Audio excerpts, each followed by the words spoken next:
축복합니다. 사랑하는 초대가족 여러분, 오늘 가정에서 드리는 주일 저녁 예배 가운데 하나님의 은혜가 충만하시기를 소망합니다. 이 시간에는 요한복음 7장 본문을 가지고 시간의 의미를 다시 되새기다 라는 제목으로 하나님의 말씀을 전하겠습니다. 하나님은 시간과 역사의 주관자이십니다. 우리 하나님은 시간을 주관하시는 분이시지 시간의 지배를 받는 분이 아니십니다. 하나님은 영원한 분이십니다. 그분은 알파와 오메가이시요 처음과 나중이십니다. 그분에게는 미래라는 것이 없습니다. 영원한 현재의 하나님이십니다. 나중에 성취될 일이 없습니다. 모든 일이 다 지금 이 순간에 일어난 일입니다. 이 영원하신 하나님, 바로 엘 올람 하나님이 시간의 지배를 받기 시작했습니다. 시간 안으로 들어오셨습니다. 바로 마리아의 태에서 태어나신 것입니다. 그분은 30년이라는 정상적인 성장의 시간을 거치셨습니다.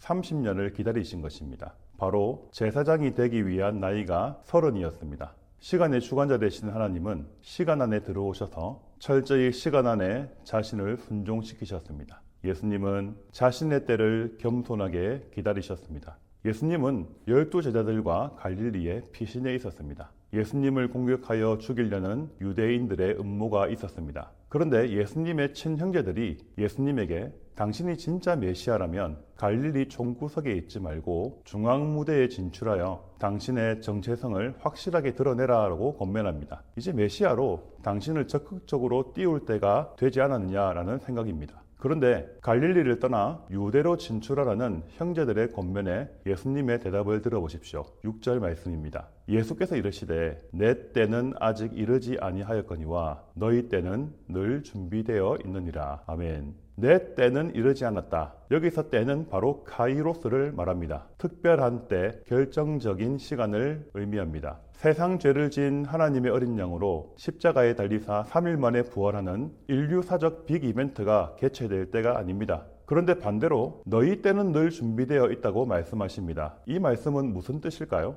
시간과 때에 대한 예수님과 친형제들과의 관점 차이가 여기에서 분명히 드러납니다. 예수님은 아버지의 뜻과 계획에 따라 결정하기 때문에 아직 자신의 때가 아님을 분명히 말씀했습니다. 그런데 친동생들을 향해 너희 때가 늘 준비되어 있다는 것은 사실 하나님의 때와 시간표가 아니라 너희가 원하는 대로 결정할 수 있다는 말씀입니다. 나는 아버지의 시간표에 따라 나의 갈 길을 결정하지만 너희는 너희가 원하는 대로 결정할 수 있다는 것입니다. 예수님은 왜 유대로 진출하라는 형제들의 권유를 거절해야 했을까요? 나는 지금 세상의 미움을 받고 있으니 지금 올라가면 유대인들의 모의에 걸려 죽을 수 있다는 것입니다. 내 때가 차지 못했다는 말씀의 의미는 바로 2절 말씀에 힌트가 있습니다. 지금은 바로 초막절이기 때문입니다. 예수님은 초막절에 죽으시면 안 됩니다. 지금은 10월 초입니다. 내년 4월, 6월절까지 기다리겠다고 말씀하신 것이죠. 시간의 주관자이신 하나님이십니다. 예수님은 사람들의 종용에 흔들리지 않았습니다. 자신의 때가 찰 때까지 기다리셨습니다. 사랑하는 성도 여러분, 우리의 인생이라는 시간이 있습니다. 그리스도를 믿기 전에는 그 시간이 우리의 소유였습니다. 그러나 그리스도를 구주로 영접한 이유는 여러분의 인생이라는 시간은 이제 여러분의 것이 아닙니다. 내 시간은 내 마음대로 할 자유가 없습니다. 내 시간을 그리스도께 복종시킬 자유만 우리에게 있습니다.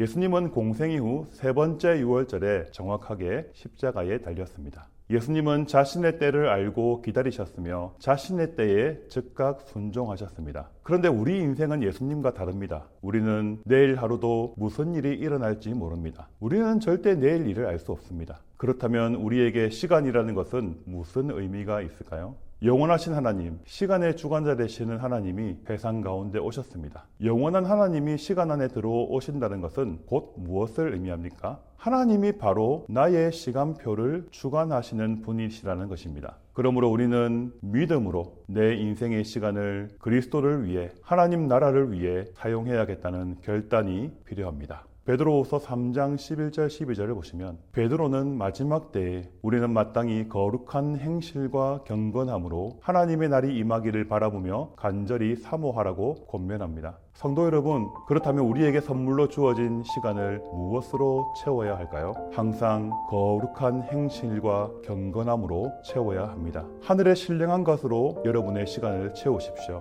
그리고 거룩한 목적을 위하여 시간을 사용하십시오. 죄 짓는데, 게임하는데, SNS와 쇼츠 시청에 많은 시간을 허비하지 마십시오. 이번 한 주간은 신령한 것으로 거룩한 행실과 경건함으로 여러분의 시간을 채워보시기 바랍니다. 그리스도께서 여러분의 시간의 주인이 되어 주실 것입니다. 은혜 아래서 복된 한 주간 되시길 예수님의 이름으로 축복합니다. 함께 기도하겠습니다.